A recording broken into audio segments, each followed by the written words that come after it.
जय श्री माता जी। आप सभी सहजी भाई और बहनों का टुडे सहज yoga news India YouTube channel पर हृदय से स्वागत है। आज हम एक और नए सहजयोग मिरेकल के बारे में जानेंगे। कुंडलिनी जागरण के बाद कैसे माइग्रेन से पीड़ित 50 वर्षीय महिला को बिना नींद की गोली लिए 10 साल के बाद अच्छी नींद आई। मैं कल 10 सालों के बाद बिना नींद की गोलियां लिए इतनी सुकून और चैन की नींद सो पाए। मैं कल 10 सालों के बाद बिना नींद की गोलियां लिए इतनी सुकून और चैन की नींद सो पाए। सहजयोगिनी सुचिता कृष्ण प्रसाद, सहजयोगा डिस्कशन से साभार। अपनी युवावस्था में हमेशा सोचा करती थी कि किस प्रकार से श्री ईसा मसीह ने हमारे पापों के लिए अपना जीवन बलिदान कर दिया, खासकर तब जब हमें हमेशा यही बात समझाई गई हो कि आपको अपने पापों की सजा स्वयं ही भुगतनी पड़ती है। 90 के दशक के अंतिम दिनों की बात है और उस समय मुझे सहजयोग में आए हुए मात्र 2 साल ही हुए थे। मैं उन्हीं दिनों गणपतिपुले से लौटकर आई थी और वहां की सामूहिकता में रहकर आने का आनंद उठा रही थी। मुंबई लौटकर आने के बाद मैं अपनी होम्योपैथ डॉक्टर से मिलने के लिए गई। उन्होंने ही मेरा परिचय सहजयोग से करवाया था। वहां पर मुझे एक 50 वर्षीय महिला मिली। उन्होंने परंपरागत दक्षिण भारतीय साड़ी पहनी हुई थी और ऐसा प्रतीत हो रहा था कि वे कॉर्पोरेट जगत की एग्जीक्यूटिव हैं। उनसे जो थोड़ी बहुत बातचीत में कर पाई उससे पता चला कि वे माइग्रेन से पीड़ित थीं। मैं सहजयोग ध्यान की विधि से इतनी उत्साहित थी कि मैं चाहती थी कि मैं उन्हें सहजयोग के बारे में बताऊं और उनको आत्मसाक्षात्कार भी दूं।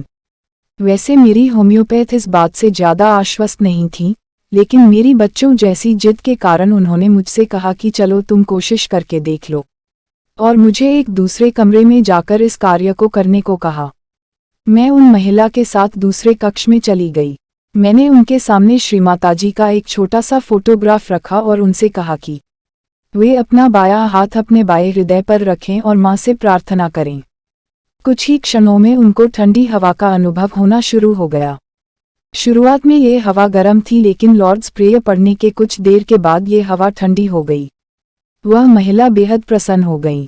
उन्होंने कहा कि आज तक उन्होंने कुंडलिनी जागरण के बारे में केवल सुना भरा ही था, लेकिन उनको बिल्कुल भी मालूम नहीं था कि ये इतना आसान कार्य होगा।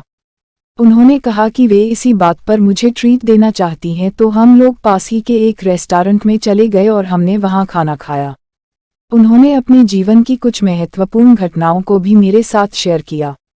जब हम सांताक्रूज से दक्षिण मुंबई अपने घर की तरफ आ रहे थे तो वह महिला मेरे साथ ही स्कूटर पर बैठ गई और उन्होंने मुझे महालक्ष्मी स्टेशन पर उतार देने को कहा और कहा कि वहां से वह लोकल ट्रेन से मैरीन ड्राइव अपने घर चली जाएंगी। मैरीन ड्राइव दक्षिण मुंबई की काफ़ी पॉश कॉलोनी है।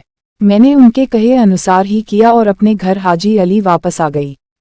तब तक काफ़ी देर हो चुकी थी तो मैं बिना फुटसोक किए ही सो गई। आप माने या ना माने, परंतु मैं पूरी रात सो ही नहीं पाए और रात भर करवटें ही बदलती रही। मैंने सोने का हर संभव प्रयास किया, परंतु मेरी आंखों से नींद कोसों दूर थी।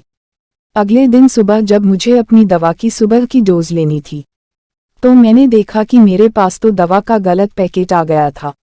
शायद मेरा पैकेट उन महिला के दवाई के पैकेट साथ बदल गया था।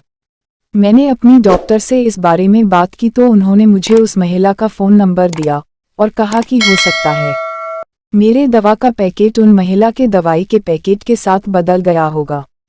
मैंने उन महिला से बात की तो सचमुच मेरी और उनकी दवा का पैकेट अदला बदल हो गया था। कॉलेज में अपने लेक्चर समाप्त होने के बाद मैंने उनसे उनके घर का पता लिया और उनके घर चली गई, जो समुद्र के पास स्थित एक बहुत विशाल सा अपार्टमेंट था। वह घर इतनी प्रसिद्ध जगह पर होने के बावजूद काफ़ी तितर बितर और लापरवाही से रखा गया था। हमने अपने अपने दवा के पैकेट एक दूसरे से लिए और उसी समय उन्होंने मुझसे कहा कि पता नहीं आपने कल मुझ पर क्या जादू किया कि शायद मैं कम से कम 10 सालों के बाद बिना नींद की गोलियां लिए भी इतनी सुकून और चैन की नींद सो पाए।